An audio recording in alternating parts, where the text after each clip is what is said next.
Hello and welcome to SLE Equipment in Nashville, Tennessee. Today we're doing the instructional video for this 8.5 by 48 foot long with 8 foot porch concession trailer. As you can see, it is black with the blackout trim. First thing we're going to go over today is the power supply.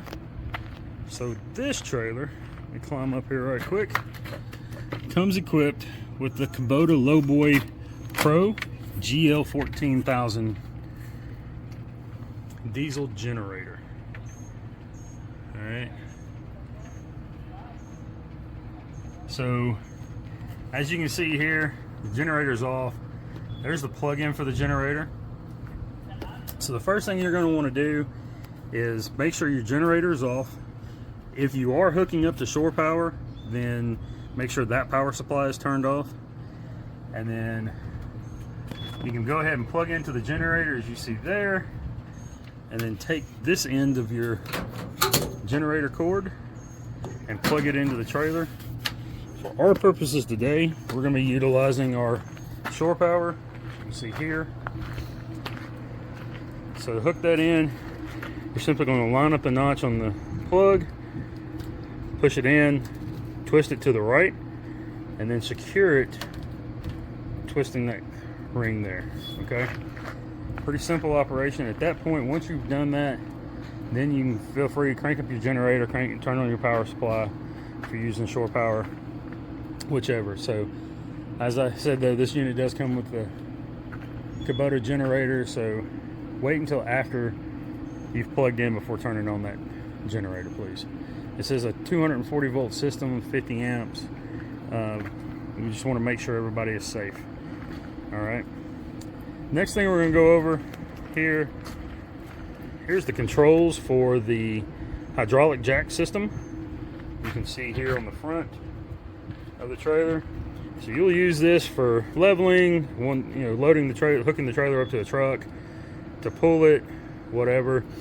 So simply to run it up, push up, down button takes it down. All right.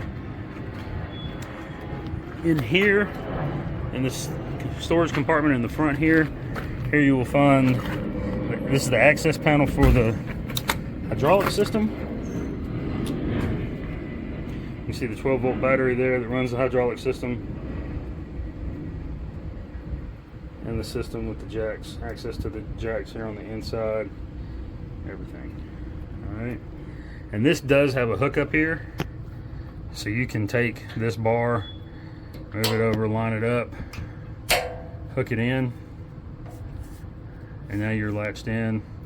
That will hold the door in place, and simply just raise a little bit, unplug it or unlatch it there,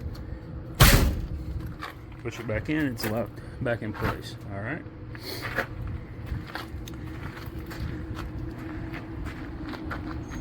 Moving on around, let me grab my stool again here. So next up, we're going to look, here's the 36 by 36 access panel in the overhead compartment here on the gooseneck.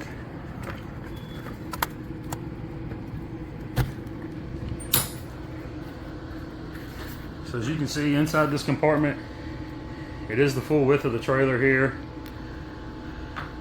It does have an LED light here in the ceiling, and then over here on this inside wall, there's the electric panel, inverter to charge the 12 volt batteries, and then the 12 volt battery here, and then up right there on the wall, that's your on off switch for the LED light here inside the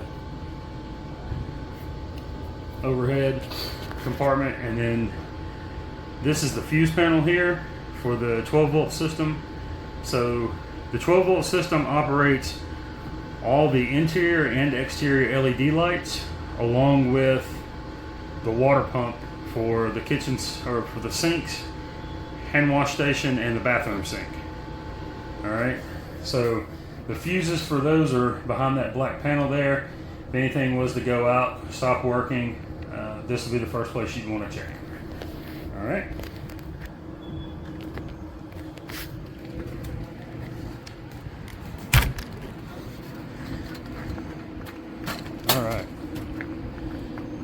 Next up, we have a stabilization jack here in the front corner. So the stabilization jack is just that. It's simply for stabilizing the unit.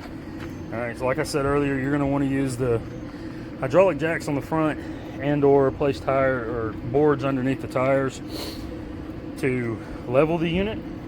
Once you've accomplished leveling the unit, then at that point you can run your stabilization jacks down into place. They are simply just for stabilizing the unit there, okay? So that does take a 3/4 socket. The unit comes equipped with a quick speed wrench to lower and raise the jack, or the easiest process, if you have an impact, get a 3/4 socket, hook it to your impact, and use that way. All right. Next thing we're going to talk about, here's the water access panels. So this first panel here, this does have 2 separate keys on it. So the black key goes to this first box, and this is the access panel for the water tank in the front, to the front sinks, the primary sinks and the hand wash station, okay? So if you're going to fill the water tank here, simply remove that cap, insert your hose here, fill it. It's a 30-gallon freshwater tank. So once that's full, pull the hose, replace your cap, you're good to go. Now if you're going to be using the pressurized system, you just come here, remove this little cap. This is a typical garden hose fitting. You can see it has a filter screen on it. That turns rather easily. Screw that in place here. That bypasses your freshwater tank and supplies water directly to the faucets and the water heater and the water pump. So you can utilize that if you have access to pressurized system. All right. And then same thing for the bathroom sink. This fills the tank for the bathroom, and then this is for the pressurized unit for the bathroom. All right. We'll close those up. I will make sure these keys are hanging around the faucet and the 3-bay sink inside. All right. Next, we have the drain, wastewater drain for this unit. This is for the primary water tank for the sinks. So to use this is a 3-inch fitting here, or 3-inch cap. Simply twist that cap off. You can attach a 3-inch hose there. You can buy that hose at Amazon or any of your RV and camping supply stores. And once you've attached your hose, grab this lever here, pull it out. It'll drain. Once it's complete, push that back in, just detach your hose, put your cap back in place. All right, you're good there. Same thing with this drain. It works the exact same way. This is the waste tank drain for the bathroom sink, for the bathroom. All right, moving on around. Here we have the 48 by 78 inch door, entry door. And you can see the LED light on top there.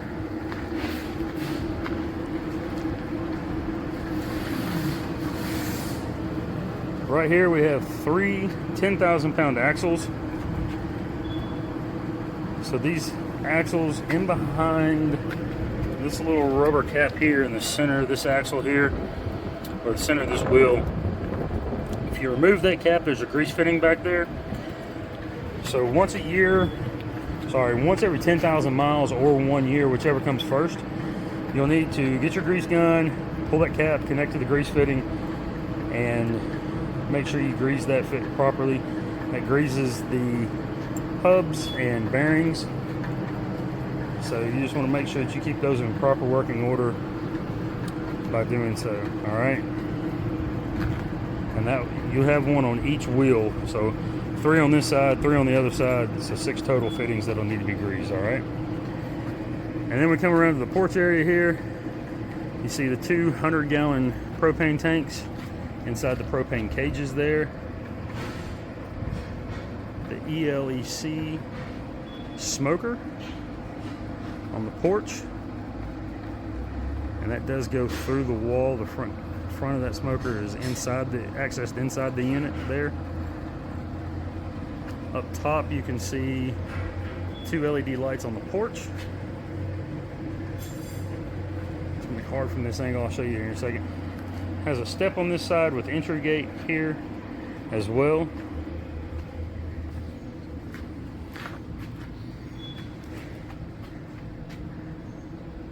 I don't have the rear rail in place just to kind of give a little better look at the unit. And from this angle you can see the exhaust fan on the roof there. That is for the smoker. So whenever you open the door, that exhaust fan will turn on automatically and pull the smoke to keep it from entering the unit there. And then railing here on this side with 2 more 100-pound propane tanks inside the propane cages there. There are 4 D-rings on this porch. Show you those. One there, one there.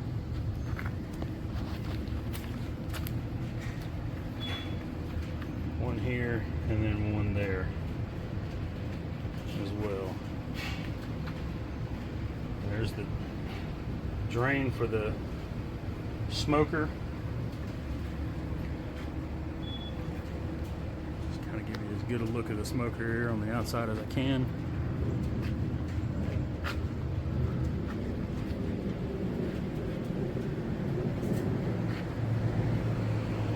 Alright. That smoker is installed here at SLE. Alright, here's a look at the mag wheels on the passenger side of the vehicle or the unit. Again, you can see the 3 caps there, 1 on each wheel. And then we'll come on down the unit. Here we have the 5-foot concession window. You can see the LED floodlights on either side of the window there. This window is a horizontal sliding window. So in the center here, what you're seeing is the screens. And then I'll show you the flip-up counter in place.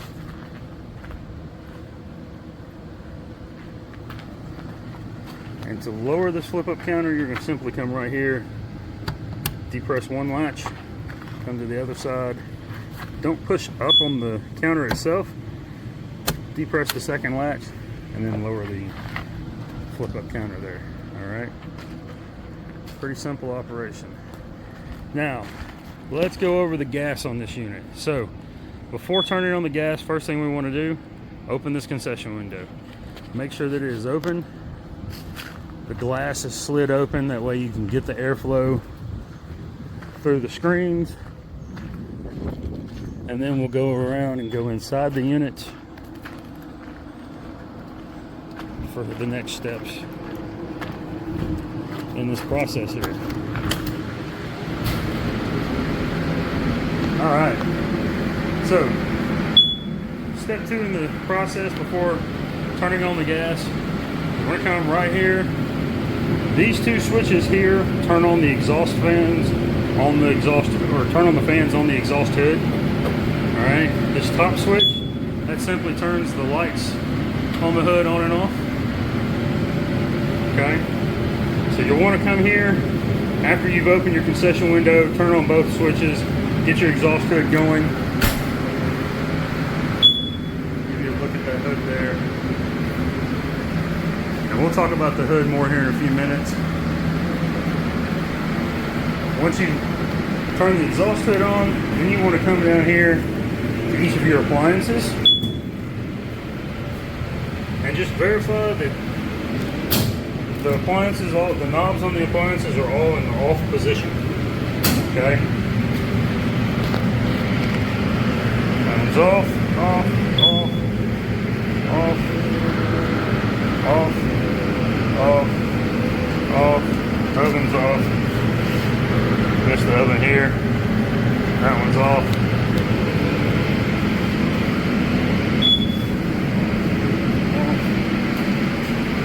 Off and off. Alright. So, once we've verified that all of our knobs are in the off position, we have our hood on, our concession window open. Now we're ready to go to the back of the unit here and turn on the propane system. All right. So for our purposes today, we will be utilizing our supplied tank here. As you can see, I have it hooked up to this first regulator, but I will demonstrate here on this tank here. So these tanks, when you get them, they do come empty. They're 100-pound propane tanks, so they hold approximately 23 gallons of propane. You'll need to take all 4 of the tanks to a licensed certified dealer, let them fill them. Reason for that is you get somebody that's not licensed and certified in it. If they're not really 100% certain of what they're doing and competent to do this, they could potentially overfill the tanks, and that could potentially damage the tank valve or the regulator. All right, so first thing you want to do is come here to the valve here, open that all the way up. So just turn it until you get that all the way turned on. Okay. And then here on the back of this regulator, you'll see the word vent right here. So you'll kind of want to smell right here, make sure you don't smell an abnormal amount of gas coming out of here, and listen to see if you hear any hissing coming out of here. If you do, turn the valve on the tank back off, close it up. Potentially you've got a bad regulator, so you'll need to get that checked out by your local gas company, okay? If this checks out, move on to the next step, which is flip the handle up, opening that valve. So when the handle is not in line with the gas line, then that is turned and closed and off position. When it's in line, that valve is now open and allowing gas to flow through. Okay, so when you first turn this on, you'll hear an initial whoosh of gas go through the line. That's all you should hear. If you hear gas continuously running through the line there, then at that point you'll need to close this back off and contact your gas company, turn off your valve, contact your gas company, have them come out and check the unit. Let me back up one step there. So when you turn this on, if you hear gas continuously flowing through this, turn this off, go back inside the unit, check and make sure all your knobs are turned off. It is possible that you bumped a knob while you were checking your knobs and accidentally turn one on, turn 2 on, whatever, and that's what's causing you to hear that continuous flow of gas here. All right. You've done that, then come back, flip this valve back open. If you still hear gas continuously running, and all of those were for sure turned off, turn this back off, contact your local gas company, have them come out and service the unit. One of the big reasons why you most likely have a leak, if you're hearing gas running and all your appliances are turned off, you most likely have a leak. We don't want to have any incidents, explosions, anything of that sort. I know it sounds dramatic, but it can happen. So I do want to show you here, these gas lines here, they run down and go through the bottom of the unit there. So you can see where it goes through the floor there, and you can see the bottom side right there. All right. So all of the gas lines run underneath the unit and then up through the floor where they need to be for the appliances. Due to that, the potential exists for road debris, whether it be rocks or chunks of wood, chunks of rubber, whatever, to kick up off the road, hit a gas line and puncture it. So if you hear that continuous flow of gas, please shut everything back down immediately and contact your local gas company. Let them come out and inspect the unit and make any necessary repairs. All right. So we've done that. I've already started up all the pilot lights. So I did all these same checks. All right. Turn my gas on. I listened. I smelled right in this area. Didn't have any issues. Open the valve. No continuous flow of gas. So at this point, once you get that, now you're ready to go back inside the unit and light your appliances. Sorry to be a little redundant there, but Just cannot emphasize enough the importance of this. Alright, let's go through these appliances. So first up, here we have the two 50-pound Royal fryers. See the baskets there inside them. So to light these fryers, all you're going to do is simply come down here. You're going to look right here at this knob. So it's in the on position right now, but when you get ready to light them, they'll be in the off position. You're going to push that knob in a little bit and turn it over to the word pilot. When you get to the L on pilot, you want it lined up with this little red dot here. Once you line that up, here I can demonstrate this for you. So you're going to line it up like that, and you're going to push this button in and hold it. Alright? You're going to have to hold it for probably 15 to 30 seconds. And then while continuing to hold that button in, you're going to take your barbecue stick lighter, reach up here, and you're going to light that pilot light. Okay? Once it's lit, continue holding that button. I usually count to like 15 in my head, and then once I get to 15, slowly release off that button. If the pilot light stays lit, once you fully release the button, then at that point, turn that pilot light to the on position, as you see there, okay? And now that pilot is up and running. I'll go ahead and demonstrate this one working for you.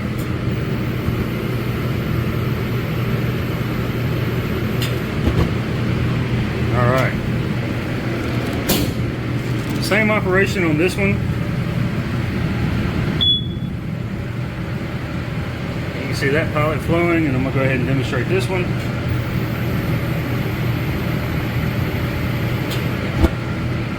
Alright.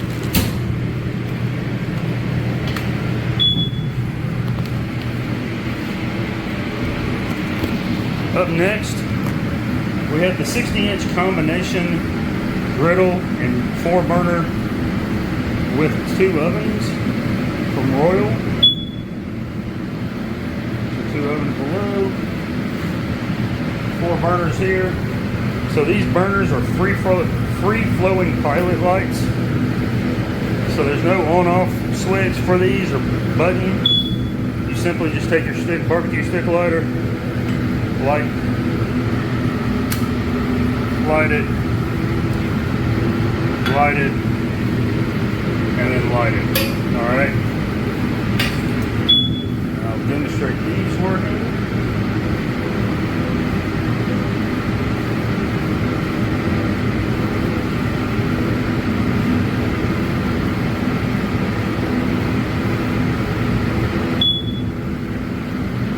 Alright. There's your 4 burners working.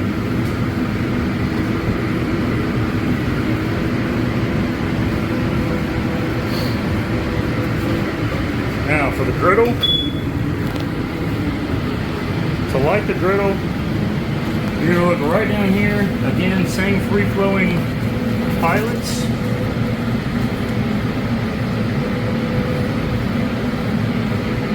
And right next to the knobs, this little screw right there, that's your adjustment screw for the pilot lights. So you're simply going to come here, right beside that adjustment screw,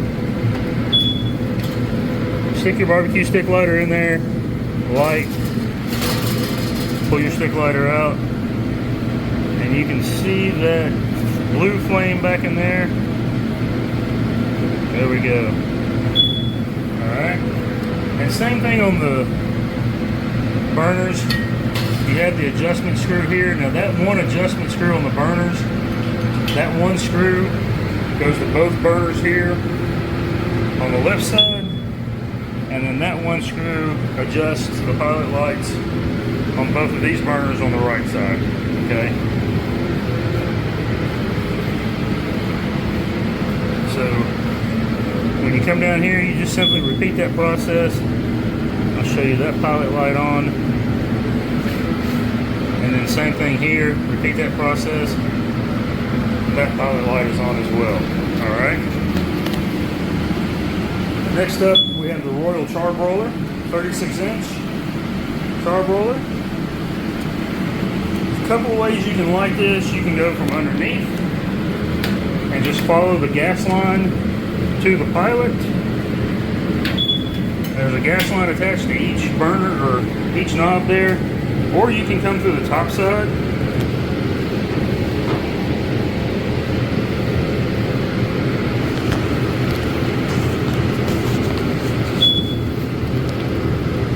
Simply stick your barbecue stick lighter down there, like that one. Come down here, like that one, and you're done with that side. Now that's going to be both of these knobs here, and then this knob is right down in there. There's your pilot light for that one, okay? And you just simply, same thing, put your stick lighter down in there and light that pilot light. Now I'll go ahead and demonstrate this.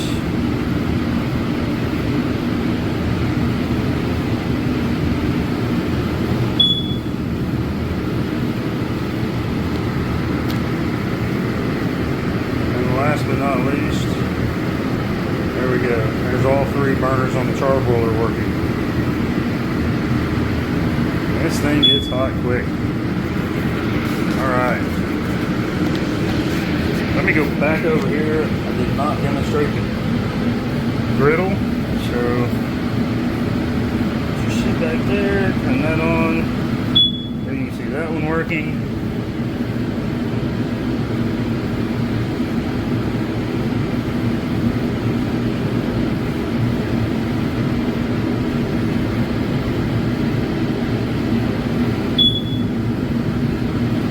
There's that one. Sorry for the shoddy camera work here.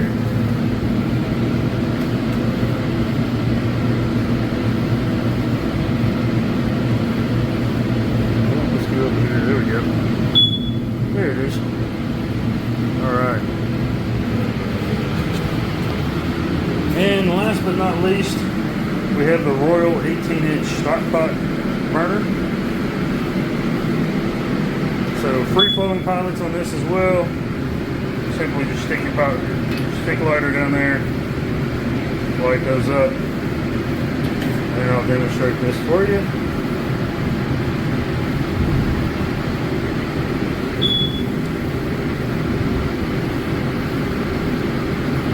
It's taking a second, but it's getting them all lit. There you go.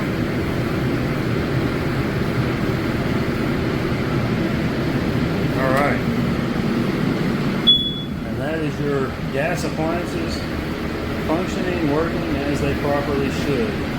Oh, I did not do the ovens. Alright, so for the ovens, you gotta get down to the floor. Lift, pull back. Alright, now this is a two-hand operation here. So what you're gonna do is this button here, you're going to push it in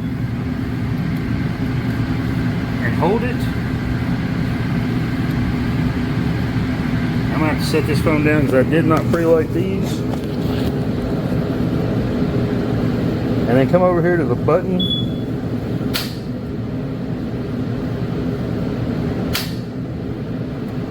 Alright, sorry about that. I was looking in the wrong place. I was trying to look through here and not through there.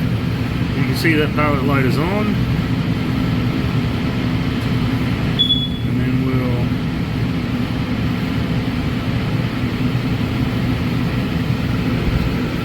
there you can see the oven working. Alright.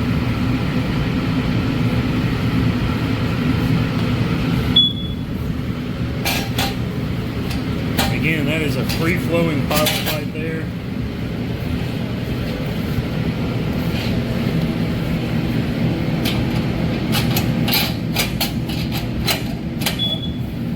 You don't have to get all the way down the floor like I am here. I'm just trying to get down here so I can show you this. So again, set the phone back here.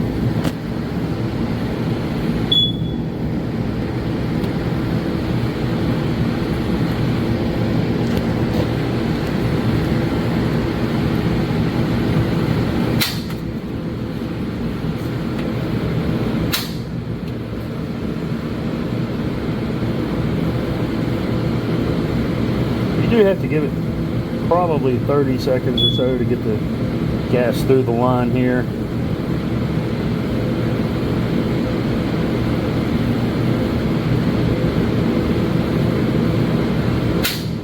All right. And as you can see right there, oh, it went out. Hold on. Another quick note. Once you've lit the pilot light, slowly release off of this button here so that the pilot light stays lit. And you can see it there, and now I'll demonstrate this oven working. You can see it burning in there. Alright. Pilot light's still on.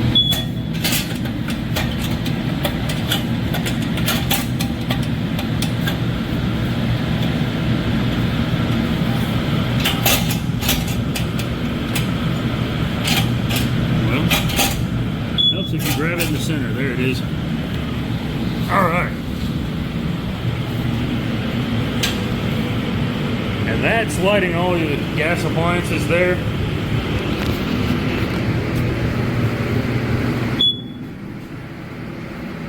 So, let's move on to the next thing here. Let's talk about this hood. Alright, so you have a 14-foot hood on this unit. As you can see, the grease filters are in place. Down through here. Note that the filters are placed firmly up against each other, eliminating as much space in between the filters as possible.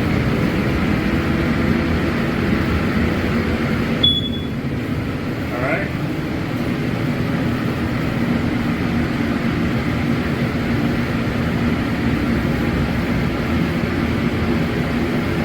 So, with these filters, you'll need to, once a week, take them out. Just grab the filter, lift up, tilt it out toward you, and then lower down, and it'll come right out. Take those out at least once a week. Wash them with soap and warm water. Get them good and clean. That way it helps prevent any grease fires inside the hood there. And then to put them back in place, just lift them up into the top rail, push them in, and lower them down into the bottom rail there.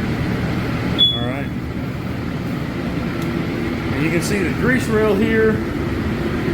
You'll need to pull that down again once a week at least, and wash it with soap and warm water. And then there's a grease cup that mounts on these two prongs in the center here, and it is in behind this piece of paper that says attention on it. That you'll probably need to wash more often than once a week. So that will fill up the fastest, but you'll need to wash it with soap and warm water as well. Alright. Next up, you see the fire suppression system here.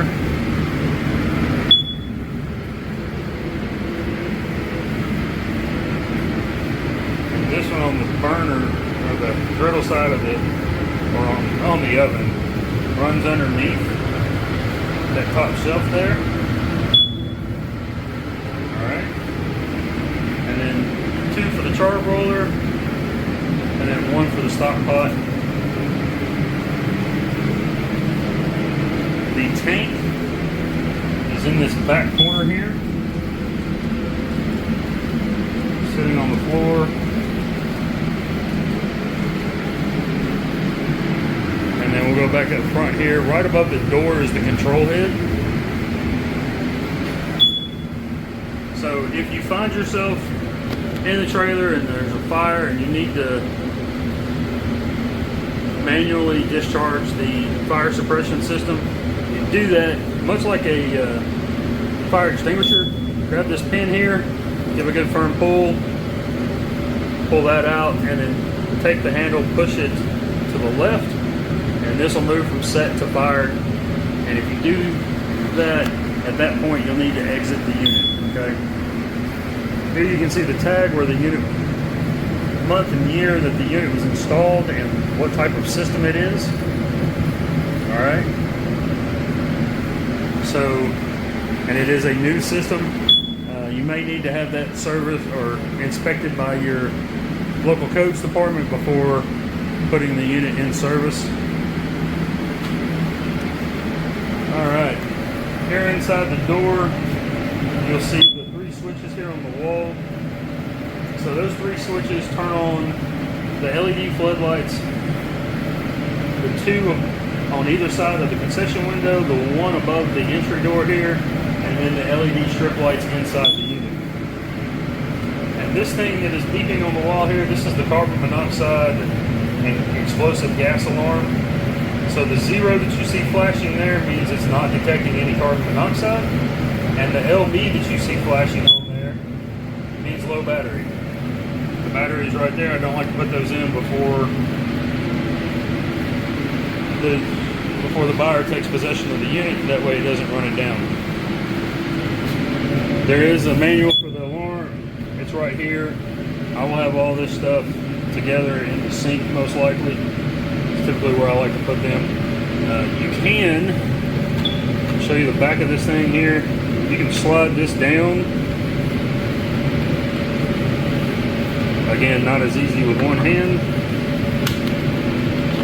Alright, you see that slid down a little bit. This comes off. This is actually a separate plug that detaches from the back side of this unit.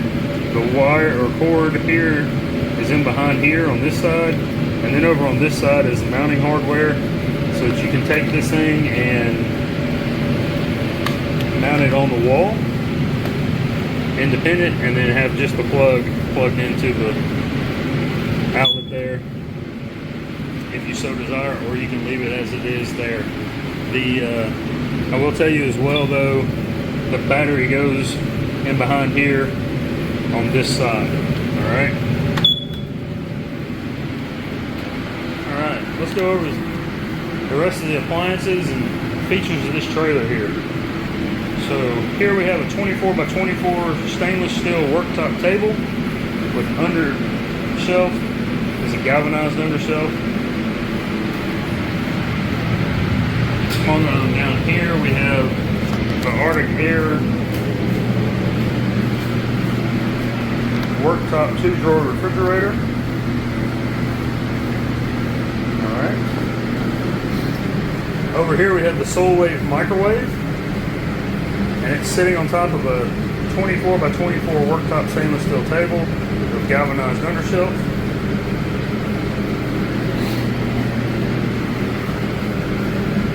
Back here you have 9 feet of cabinetry, along with a stainless steel top. So plenty of storage space inside these cabinets here. As you can see, that just goes in underneath there, all the way through. And each one of these doors open. Here you see these are the charcoal or the briquettes for the char broiler. I didn't want to have them in there. Obviously still have them in the plastic, so having the pilot lights lit, I do not want to do that. Alright. Next up we have the Asper freezer. It is a 23 cubic foot freezer. See it there, I'll show you this is working. It's a nice warm -8 degrees Fahrenheit. I'll take a look inside the freezer here.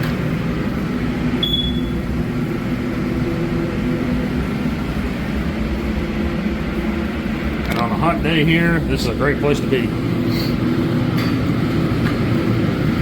And then next up here we have the Arctic Air commercial refrigerator.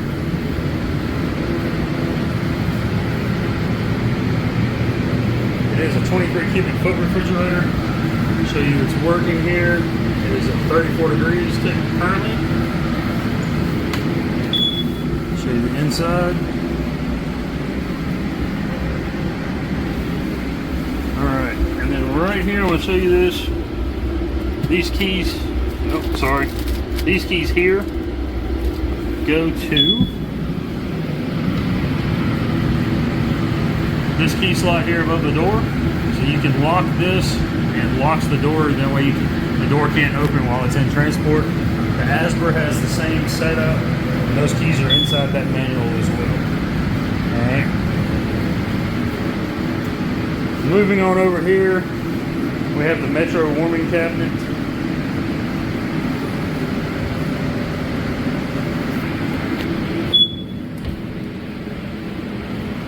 See all the rack space.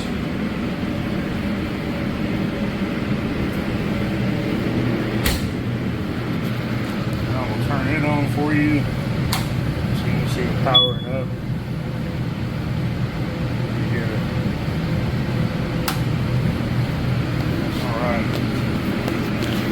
Next up, we have the Arctic Air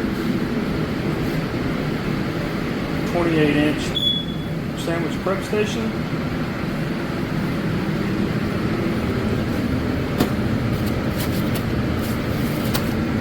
There's your bins. Nice and cool in there. The door is taped shut, so I'm going to leave it like that, but you can open that door. It does have the refrigerator below. And then down below here, you can see it's a nice 34 degrees. Alright, see it working there. Next, we have the 48-inch upper shelf above our, I do believe that's a 10-foot long, 18-inch wide counter there. Maybe a 24-inch counter actually. Sorry about that. Stainless steel countertops here, at probably below the concession window, and then running on down. And then here we have the hand wash station, along with the 3-bay sink. And as you can see, the sink is sloped in here. Slopes in so that all the water, any water that gets up here will wash down into the sink. And then 3 cabinets below. So these cabinets give you access to all your plumbing. That is the freshwater tank for the bathroom. There's your water heater. Plug for the water heater there on the wall.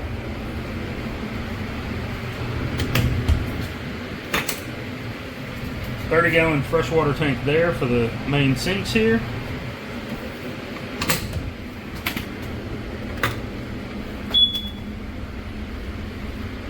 And then back here in the back, that is your water pump.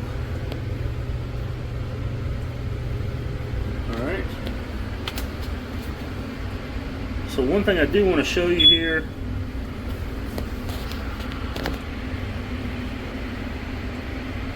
this line right here with the handle here, that's your main water line coming from your freshwater tank. When the handle is in line with the plumbing line, that means that valve is open. Alright, so as long as that valve is in the position it's in now, water can flow freely through the line whenever you turn the faucets on. Alright, this next one back here, you can see that line is not, or that handle is not in line. That valve is closed. This line here is your drain line. It goes through the floor and out through the bottom of the unit. So if you drain that, to drain that freshwater tank, you simply turn that handle there. That opens up the valve and the water will drain out to the ground. And then back behind there, this line right here, it has a handle on it as well. You can't hardly see it there, but there you can. You can see it's closed. That's your blowout line. So for winterization purposes, you'll get the winterization process in a separate video. You simply just connect your air fitting there and follow the process in that video, okay? Alright. And up here we have the shelf above the sink. There's that LED light above the sinks there. And then here we have the restroom. So there's the sink. And your toilet. That pedal down there is what you step on to flush the toilet. The restroom does have an electric vent. and the LED light. There's that vent on. And the switches for that are right there on the wall.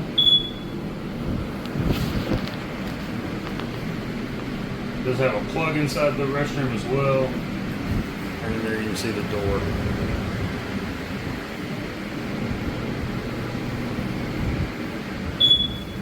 Alright, and then underneath that cabinet there is the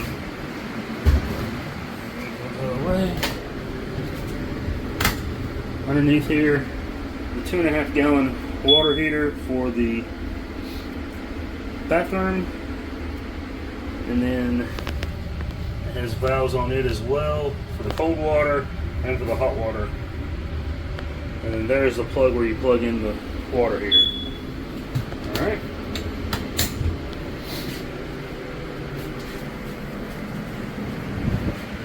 Alright, I'm going to move these extinguishers into the kitchen area here. Put these in the sink.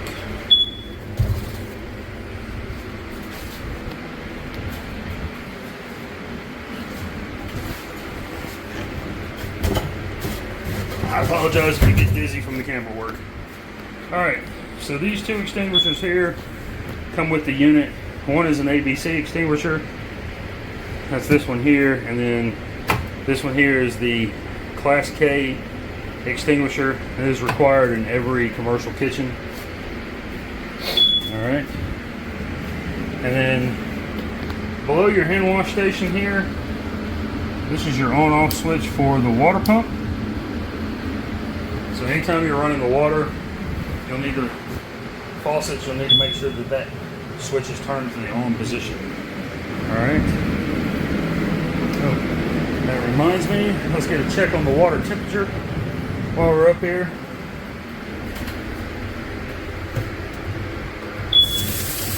So before you plug in your water heater, you want to make sure that you come here and you turn on the hot water side of the faucet and look for a good consistent flow, steady flow of water like that.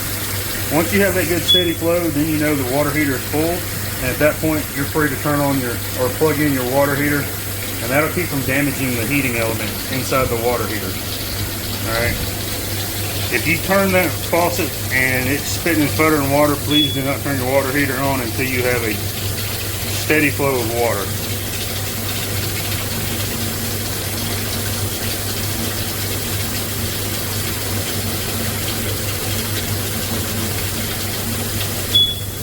See the temperature's up to 118. I like to get 120. There we go. Alright.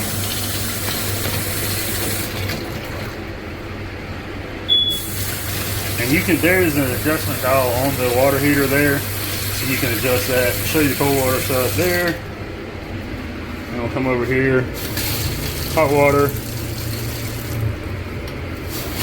Cold water.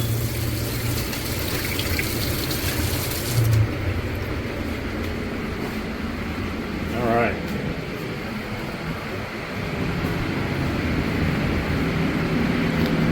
Now, let's go back here and look at this smoker. This is the front side of that smoker. Coming through the wall here.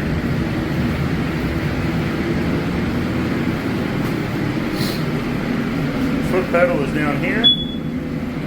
So, we're going to turn on the main, turn on the fan, and turn on the rack. I'm not going to turn the burner on. But when you open this door, that rack stops moving. You can see it there, and then if you come to the foot pedal here, you can operate the rack to move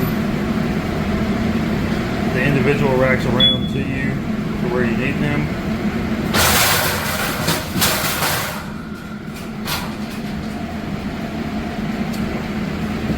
They're still zip tied together, so that's what the crashing was there, but let's demonstrate that to this point here. Sorry about that. Zip ties just got hung up there.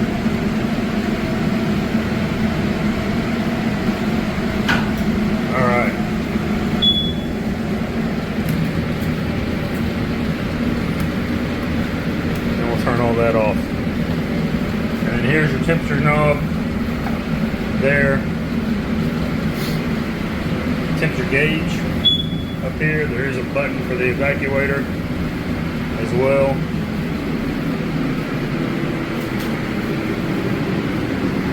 Alright. And then in the overhead here we have an LED light. Heat and air unit. So this first knob here, that is off, high cool, low cool, high heat, low heat, high fan, low fan. The second knob back here, that's your temperature control setting, so hot, cold, somewhere in between. This switch and this switch simply are turn off or close up or open the ends here. So this switch opens or closes this end, that one opens or closes the other end. So you can have the air blowing one direction or the other or both. Alright. And then we have another LED light. A manual vent here. Reach up there and turn that knob to open that vent up and to close it. Another LED light here. And then the front AC. Same knobs on it as the back one. And then the LED light, strip light here. I showed you the one above the sinks there. Alright. So. Alright. Let's go over take a look at the plugs. Outlets on this trailer. You know that one's working. Go back here to this one. Two lights together mean it's on.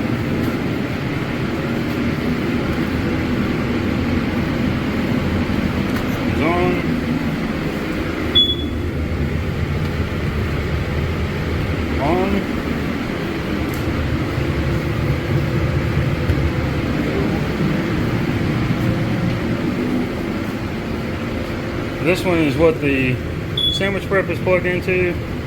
See, it's working there.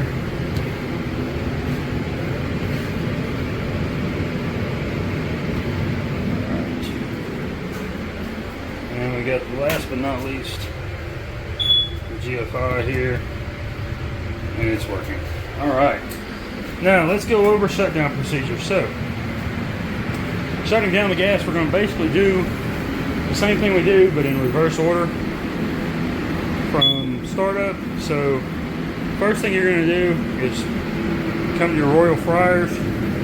You're going to want to come down here and turn this knob to the off position. Alright. When you get to the pilot, you have to push it in a little bit and then turn it to off. There you can see. And our pilot light is going out. Okay. So these two Royal Fryers are the only ones we're going to have to do that on. You're also going to want to look and make sure that your knob here is in the off position. And then same thing here. Knob is in the off position. Push that in, turn it to pilot, push it in again, turn it to the off position. Alright? And then verify that your pilot light is out. We're good on that one. And then you're going to, same thing as startup, you're just going to check all your knobs on your appliances, make sure they're all in the off position.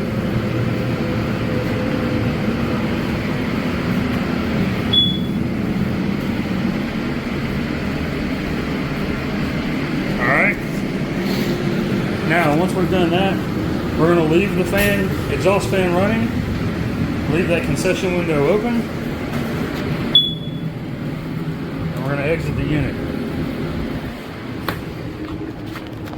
Come back here to the gas tanks.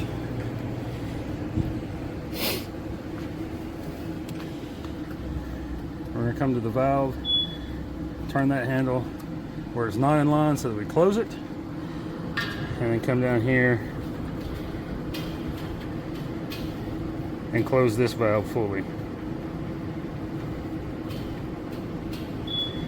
And you're going to do that on each tank that you have on. So with that, I'll say you can have one tank turned on and running, or you can have all four turned on and running, or two or three, whatever combination you want. All right. If you have one only running and it runs out of propane while you're in the middle of cooking, when you turn on the second one, you're going to have to relight everything, most likely. I doubt you'll get this opened up in time by the time you realize it to not have to relight all your appliances. Not saying you have to have all of them turned on, or even 2 or 3 of them turned on at the same time. It's not going to use any more or less gas if they're all on at the same time. So, or if only one is on. So you can have them all on, I guess is what I'm trying to get at here, at the same time, or you just however many of you want. Alright? So once you've turned your gas off, then you're going to want to come back in here. We've already verified that the 2 Royal fryers, the pilot light is out there. You're going to want to come here and visually verify that each pilot light is off. Okay. Same thing down here on the griddle. Just going to want to look inside there, make sure the pilots are turned off. Same thing down here on the oven.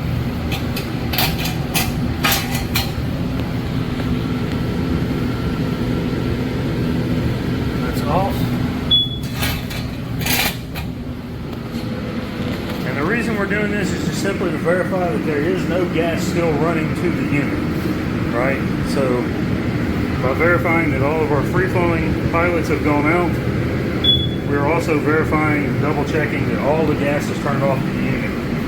So if you have all 4 tanks on, or 2 or 3 tanks turned on, and you only turn off 1 or 2 or 3, and you leave 1 tank on, that tank will continue supplying gas. Your pilots will continue to run. So once you turn everything off, you want to verify that everything goes off. Okay. Once you've done that, you're done with the gas. Then you can come down here and you can turn off your exhaust hood if you like. You can leave the light on if you're working inside the unit still, cleaning up, things of that sort. So that's the shutdown procedure for the gas. We'll go back up here and talk about the water heater. So I already explained you need to look for a good steady flow of water before plugging in the water heater with the hot side turned on. I like to tell everybody, when you shut things down for the day, at the end of the day, when the water's probably going to be one of the last things you're using, cleaning up, whatnot. So when you're done at the end of the day, I recommend you go in and you unplug your water heater. That way there's no doubt that when you come back in the next day, or however much time goes by, you turn on the water first, you make sure you have that good flow of water through the hot side before you plug your water heater in. This way it prevents you from forgetting that you unplugged your water heater, or that you left your water heater plugged in and you've gone through the winterization process, or the drain got left open or something, right?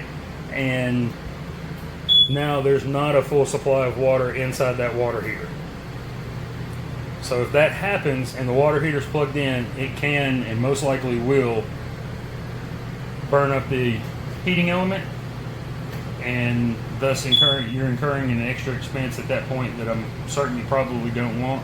You're going to have to replace that heating element. I'll get this right in a second. And or replace the entire water heater. Okay.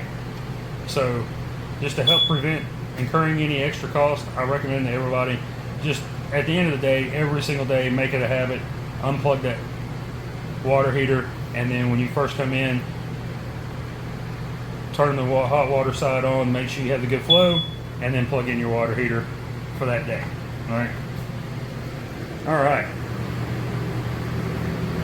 So outside of that, cleaning up, making sure that any loose items are secured, things of that sort. And then if you ever need to refer back on the door here, this sticker, it has general safety guidelines and procedures, startup procedures, the shutdown procedures, and then things to check before transit. All right, everything we went over with the concession window and turning on the exhaust hood and then the tanks, the shutdown procedures, turning off the gas, making sure your knobs are off, all that stuff. And then before transit, check your lug nuts, tire pressure on all your wheels, make sure your blinkers and brake lights and running lights all work. Make sure you've disconnected any pressurized water hoses. Any hoses for the drain tanks have been disconnected and stowed away properly. Just things like that. All right. So I believe that does it for this unit. We thank you very much for doing business with SLE. Have a great day.